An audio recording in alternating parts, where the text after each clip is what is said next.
Hello, everyone. Welcome to this closing press conference for the Canada CARICOM Summit. I'm very happy to be here with the acting chair for this purposes of today of the CARICOM Canada, of CARICOM, Prime Minister Ali. Irfan is stepping in because Roosevelt Skerritt is home in Dominica right now with a terrible storm bearing down that he needed to be there for. We're also joined by Keith Rowley, Prime Minister of Trinidad and Tobago, who is glad to participate as well in this closing press conference. I want to recognize the SG of CARICOM, Carla Burnett. Thank you very much for all your leadership through this important and historic meeting. Cette semaine, on a tenu un sommet avec la CARICOM, la Communauté des Caraïbes, ici à Ottawa. On en a profité pour lancer le nouveau partenariat stratégique entre le Canada et la Communauté des Caraïbes. C'est une étape qui va rendre nos liens encore plus forts et qui va nous aider à travailler sur nos priorités communes. It was a great honor for us to host the first ever in Canada CARICOM Canada Summit. It's always better to see each other face to face, especially when we have so many important issues to tackle, like creating good jobs, making life more affordable, growing the middle class, fighting climate change, and keeping people safe. I want to thank all the leaders who visited us this week. Thank you for being true partners. Thank you for your engagement. And thank you for being such strong voices for your region and your hemisphere. We're holding this summit this week at a time of great turbulence. The conflict in the Middle East is reverberating around the world. Russia's war in Ukraine continues to rage on. Conditions in Haiti remain heartbreaking. Our citizens are living the devastating realities of climate crisis, whether that's wildfires in Canada or hurricanes and rising sea levels across the Caribbean. We're facing supply chain issues, global inflation, food insecurity. So in times like these, it is so important that we strengthen our relationship with friends and like-minded partners. Le Canada et les membres de la CARICOM sont des pays avec des communautés diverses. On croit en la démocratie et la primauté du droit. On sait qu'en travaillant ensemble, on peut trouver des solutions qui mènent vers la sécurité et la prospérité. This week was an opportunity to cooperate and discuss regional and global challenges, including and especially Haiti, but also Venezuela and the Middle East. The ties between Canadian and Caribbean communities, businesses, and people run deep, and we're making these ties even stronger. Yesterday, we focused on many priorities. Not only did we talk about fighting climate change, but we also talked about how protecting the environment is good for our economies. I announced a new commitment of up to $58.5 million in partnership with the Caribbean Development Bank to support renewable energy projects in the region, and $6 million through the Caribbean Climate Smart Fund for resilient and renewable energy systems. Clean, reliable, affordable energy is a great example of how climate action and economic growth can and must go together. Hier, on a aussi discuté de moyens pour accroître la résilience de nos pays face aux catastrophes naturelles qui sont plus fortes et plus fréquentes à cause des changements climatiques. On a annoncé qu'on va renforcer la coordination entre les forces armées canadiennes et l'Agence de gestion des urgences en cas de catastrophe dans les Caraïbes pour être capable de réagir plus rapidement face aux catastrophes naturelles. In addition to climate action, we looked at the ways Canada can continue to help reforming the international financing architecture so that developing and middle-income countries can access the financing they need. We also announced that Canada is expanding the Commonwealth Caribbean Countries Tariff Program, which gives countries in the region duty-free access to the Canadian market. And we talked about our commitment to implement a new foreign labor program for agriculture and fish processing under our temporary foreign workers program. Évidemment, dans plusieurs de nos rencontres, on s'est aussi penché sur la question de la sécurité dans la région, y compris en Haïti. Hier, j'ai annoncé de nouvelles mesures de soutien pour aider les Haïtiens à lutter contre la violence et la corruption. Depuis 2022, le Canada s'est engagé à verser plus de 300 millions de dollars en aide internationale pour répondre à la crise en Haïti. On a aussi sanctionné 28 personnes et fourni de l'aide technique et tactique à la police nationale d'Haïti. on va continuer d'être là pour soutenir le peuple haïtien. Canada and CARICOM will continue to work together as partners to build a more stable, secure, and prosperous hemisphere. Thank you. I'm happy to pass it over to President Ali of Guyana. It was such a pleasure to see you and all of our colleagues here at CARICOM this week, but lots more to do, lots of positive momentum, and I look forward to it, not just in Trinidad and in Guyana, but right across the Caribbean. Irfan. Thank you very much, Prime Minister Trudeau. I'm here with my friend, Prime Minister Rowley. You know, in cricket, we have opening batsmen, so we're opening the batting here. First, allow me to thank Prime Minister and the people of Canada for the enormous welcome they gave us and the great summit that was organized here between Canada and CARICOM. I must also take this opportunity to thank the CARICOM Secretariat and the joint team here in Canada that worked tremendously hard in putting together this summit and working so seamlessly together in ensuring the success of this summit. I want to say that we were very pleased at the outcome of this summit.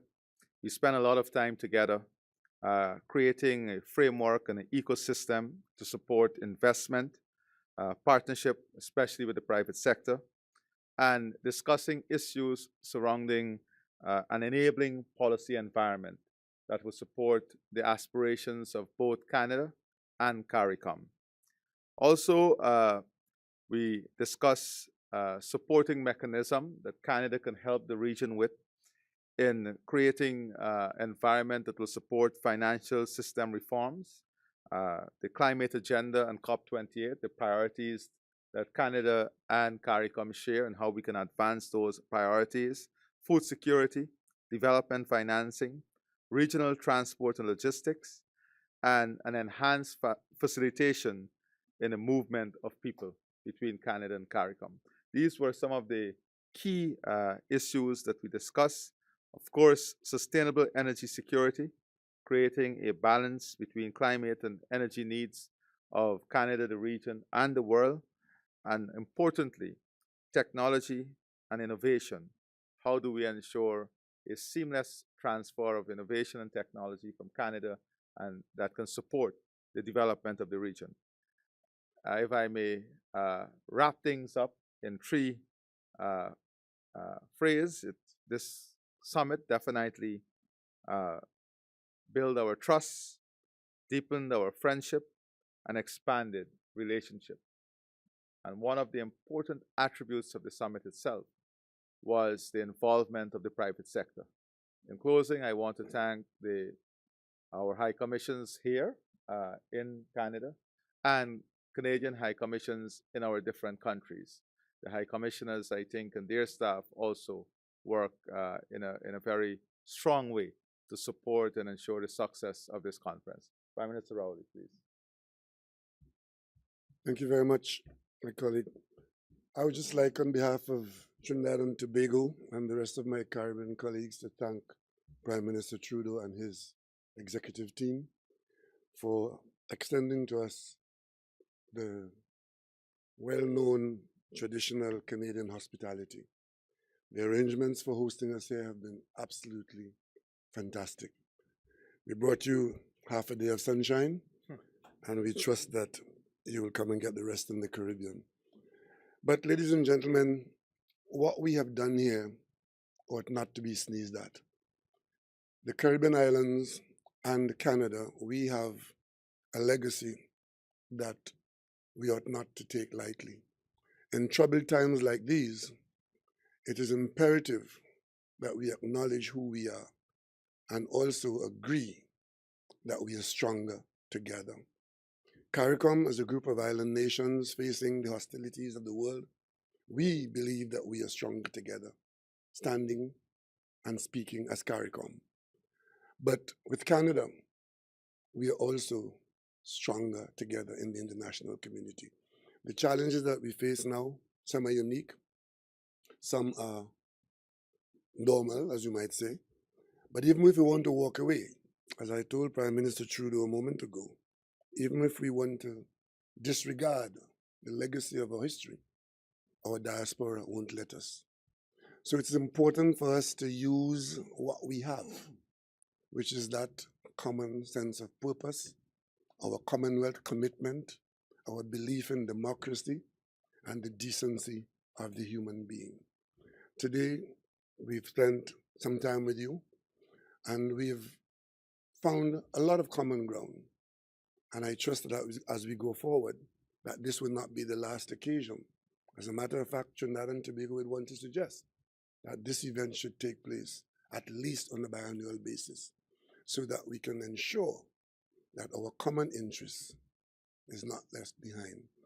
We found common ground with respect to Canada's strength that can be made available to us in the region on the issue of regional security, national safety and security, providing of equipment which we find difficult in the region, standing with us and voicing our concerns about being disregarded in the international community of financing response to climate change, standing in defense with us, where only this week we're reporting that 2 of our CARICOM nations have found themselves being excluded from the international banking community and all the trouble that that means, and standing with us in taking common positions on matters, even if the troubles are far away, the effects are close to us, like the Middle East, and of course, coming out of the COVID experience.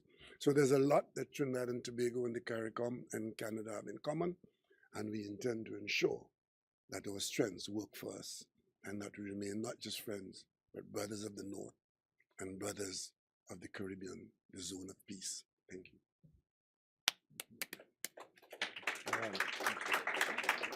Thank you. Thank you. We will now start with the press conference. Nous allons maintenant commencer avec le période des questions. La première question est à Valérie Gamache, Radio-Canada. On n'a pas eu l'occasion de vous entendre sur les frappes sur cet hôpital de Gaza. Est-ce que vous croyez la version d'Israël et à l'instar de votre collègue Joe Biden, allez-vous vous rendre, vous, en Israël? Tout d'abord, évidemment, nous sommes horrifiés par la perte de vies humaines et d'innocents à l'hôpital à Gaza. Des civils innocents ne doivent jamais être, doivent toujours être protégés. Le droit international doit toujours être respecté. On est en train de travailler actuellement avec nos alliés pour déterminer exactement ce qui s'est passé. Par rapport à la région, je suis allé plusieurs fois dans la région et on regarde la prochaine occasion pour y aller. Okay. First of all, we are obviously horrified by the attacks by the destruction of the hospital in Gaza. Civilian life must always be protected, and international and humanitarian law must always be respected. We are working closely with allies to determine exactly what happened. In regards to visiting the region, I have been many times, and I look forward to the next opportunity to go where we can actually be helpful and push towards peace and stability in the region. Accès aux mêmes preuves que le président américain a eu accès. On comprend que l'ambassadeur ici a pu les présenter au gouvernement canadien. Est-ce que vous avez pu les voir? Qu'est-ce que vous en avez pensé? On sait qu'on est dans une situation qui ne se passe pas seulement là-bas.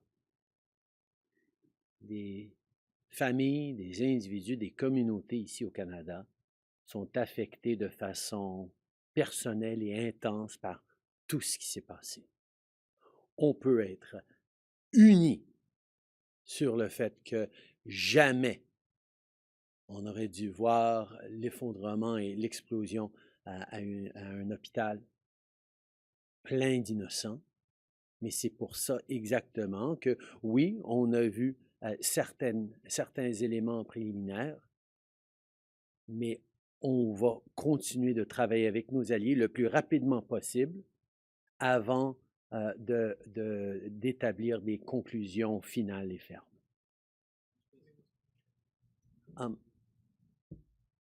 think the thing with this horrific situation in the Middle East is that it's not just happening over there. It's having an impact, a deep, direct, personal impact on individuals, on families, on communities here in Canada. Everyone is in agreement that the deaths of innocents in that hospital in Gaza never should have happened. But we are taking the necessary time to look carefully at everything, and rapidly, of course, before we draw any final conclusions about what happened. We are taking this extremely seriously because of all the intensity with which people are living this horrific loss of life. The next question goes to Valerio St. Louis from Voice of America. Prime Minister Trudeau, I'll ask a question in French, if you may. And it's about Haiti. Le CARICOM et le Canada sont très intéressés à aider Haïti dans cette situation d'insécurité. Vous avez pris des mesures. Parmi ces mesures, il y a les sanctions. Les sanctions contre des personnalités en Haïti qui seraient impliquées dans le support, dans le support des gangs. Ces sanctions, est-ce qu'elles sont vraiment efficaces? Est-ce qu'elles donnent des résultats? Si oui, et comment pouvez-vous dire au peuple haïtien que ces sanctions donnent des résultats? Puisqu'on n'a arrêté personne et ces personnes sanctionnées circulent librement. Tout d'abord, le Canada est rendu à 28 sanctions sur des personnes responsables pour l'instabilité actuelle en Haïti. Et on continue de mettre la pression sur les élites, sur la classe politique, sur les oligarques haïtiens pour s'assurer qu'il y ait une redevabilité. Et on est en train de travailler avec les Américains, avec d'autres pour s'assurer qu'ils soient là aussi.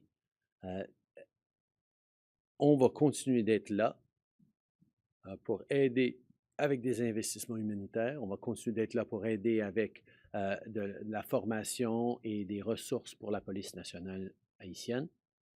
Mais nous avons aussi besoin d'un engagement politique pour créer un consensus, pour pouvoir accueillir l'aide internationale pour mettre fin à cette insécurité et cette situation horrible. Je vais le répéter en anglais et je vais peut-être demander à mes collègues de se prononcer là-dessus aussi. I'll repeat in English and perhaps turn the question to my CARICOM colleagues as well. Canada has stepped up on sanctions. We've sanctioned 28 individuals in Haiti who we feel are contributing significantly to the current instability and horrific security situation that the Haitian people are suffering through right now. We have been putting pressure on the UN, on the United States, on our European colleagues to meet us where we are with sanctions, because we know that there are elites and oligarchs and even political figures in Haiti who are contributing directly to the instability, financing gangs, supporting this ongoing security and humanitarian crisis. We are working closely with CARICOM to ensure a process that will build the kind of political consensus necessary to go hand in hand with either intervention or support for the police or more humanitarian aid. We know that in this crisis, the Haitian people need to be a core part of it, and they will. Irfan, I know you do have I have to catch a flight. You have to catch a flight, so you will leave me in Keith's capable hands. Absolutely. But this is something we're going to continue to work on all together. The question was around sanctions and the situation in Haiti. Well, I think we're all familiar with the crisis that's existing in Haiti, but where we are at the moment is that we in the Caribbean, in CARICOM, we don't have the resources that are required. And that is why Canada's presence is so important, and a commitment to ensuring that the people of Haiti are given an opportunity to get out of the current predicament is an international priority. We've got the UN resolution, and we anticipate that there'll be some transitional arrangements to afford the intervention of assistance that the people of Haiti so desperately need. Je rebondirai sur la question des sanctions. I'll ask you how efficient, of course, I did ask that, but how you base the sanction on what exactly? Les sanctions sont basées sur quoi? Certaines personnes pensent que ce sont sans preuve, hein, des sanctions sans preuve. Et êtes-vous au courant de la démarche de l'ancien Premier ministre Laurent Lamotte qui aurait pris une action en justice contre le gouvernement canadien, prétendant que ces sanctions, justement, sont basées sur des futilités? Alors, encore une fois, la grande question, c'est sur quoi sont basées ces sanctions en Ça réalité? fait 30 ans. 30 ans que le Canada est là pour aider le peuple haïtien. Ça fait 30 ans qu'on bâtit des hôpitaux, qu'on est là pour aider dans la situation de sécurité, qu'on forme la police, qu'on est là pour appuyer le peuple haïtien et on sera toujours là pour appuyer le peuple haïtien. La communauté internationale a toujours été là pour appuyer le peuple haïtien. Malheureusement, pendant ces 30 ans, on n'a pas pu régler la situation. Et la réalité, c'est que ce n'est pas à la situation et à la communauté internationale de régler la situation pour Haïti. Ça doit être, pour que ça soit durable, pour que ça soit vrai, ça doit être les Haïtiens eux-mêmes qui sont au centre de leur prospérité, de leur avenir, de rebâtir cette perle des Antilles. Next question. Malheureusement, il y a des élites au gouvernement, en affaires, des familles oligarques en Haïti qui, depuis des années, sinon des décennies, minent la stabilité et les opportunités pour le peuple haïtien. Alors, ce n'est pas vrai qu'on va continuer de refaire la même chose sans mettre directement ceux qui sont responsables pour cette crise actuelle dans la ligne de mire de la communauté internationale. Nous allons toujours être là pour le peuple haïtien, mais la classe politique et les élites haïtiennes doivent se rassembler et doivent comprendre qu'eux aussi, ils ont une responsabilité envers le peuple haïtien et non seulement envers eux-mêmes. Next question goes to Dylan Robertson. Prime Minister Trudeau, also on Haiti, and please repeat in French after. Your office made the point yesterday about, quote, the urgent need for a power sharing agreement between Haitian Prime Minister Ariel Henry and opposition groups. So my question is for both Prime Ministers here today, if you got Mr. Henry to budge at all on that, and if he's becoming a burden to establishing stability in Haiti? There is no question that in order for there to be a path forward on solving the security situation, on creating a path towards new elections and creating and restoring strength to institutions, whether it be the Haitian National Police or various judicial or governmental institutions, the Haitian political class needs to be part of that solution. Right now, there's not even a consensus amongst the Haitian political class on whether or not someone should step in to stop people from being killed, murdered, and raped in the streets of Port-au-Prince. We know, and we have said, the international community, including Canada and the CARICOM, are there to help. But there has to be a willingness, clearly expressed and articulated by the Haitian political class, that this is the right thing.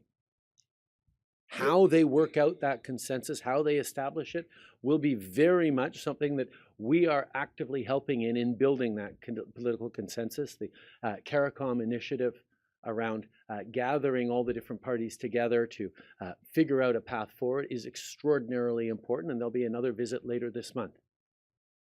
But those two things need to go together. Establishing security and stability and establishing a pathway to prosperity and to a stable future need to happen at the same time, and that's what we've been pushing on. There's a danger as we accept what exists in Haiti today, that as we attempt to provide help for the Haitian people, that help is not viewed as supporting a minority governmental arrangement. One has to remember that as we speak, if my memory serves me right, there isn't a single elected official in Haiti. And as we look at the crisis and we advocate for an intervention of assistance, that assistance be seen coming from honest brokers and not, in fact, propping up what exists in perpetuity. That in itself poses a danger. And I did have another question, but just if we could hear you in French, Prime Minister Trudeau. I already answered in Haiti in French a couple of times. Well, I mean, it was a different question, though. It was. But it was the same answer. Okay. My next question is on India. How many Canadian diplomats have left India after the Indian government ordered dozens to leave by October 10th? And what communication have you had since that date with the Indian government? Is there any pushback on the part of Canada? We have been continually engaged in diplomacy and in dialogue with the Indian government. This is a serious matter that we are taking extremely seriously. And I know Minister Joly will have a press avail and an announcement to make in the coming hours. Okay. Nous sommes engagés de façon continue depuis longtemps avec le gouvernement indien sur cet enjeu très important. Et je peux vous dire que la ministre Joly va avoir un point de presse et une annonce à faire dans les heures qui vont venir. Last question goes to Janice Lucenay. Mr. Prime Minister, in your view, how do you think this summit went? This was an outstanding opportunity to gather amongst friends and partners to talk about the challenges that the world is facing, like climate change, like geopolitical instability, like the need for better flow of financing, to talk about the challenges the region is facing, whether it's needs for climate resilient infrastructure, a need for investment in trade infrastructure, need for investment in innovation and clean energy solutions. And it was also an opportunity to talk amongst friends about the values that drive us forward and the connections between partners in this region. We have had a very, very successful 3 days of conversations, but more than that, we're coming out of this with a concrete plan of action to continue to harness the opportunities and the potential of the friendship between Canada and the Caribbean and our mutual interest in moving forward in the right way together. Thank you. And my second question would be, how can Canada help the CARICOM nations to be more self-sufficient? Actually, I want to turn over to Keith first for that one, and then I will follow up. Well, in the Caribbean, we are not without some resources and not without ambition. And we have been strengthening our economy, and that will allow us to make full use of any additional resources that Canada provides us with. And those resources are not only in dollars and cents. Speaking in the international marketplace and influencing the conversation and the decisions that affect us. Because one of the things that affect us are arbitrary decision making.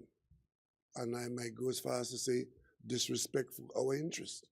So if we do have help in making our case at the appropriate forum, not the least of which are the ones that you're accustomed to, the Bretton Woods institutions, who look out for us, then we can benefit from a lot of what Canada can say for us and with us, because we share these common values. And of course, in the area of actual resources, like in training, in helping us to maximize what efforts we make, we can benefit tremendously from being together with Canada. Thank you. Thank you. Mr. Gould. Thank you very much.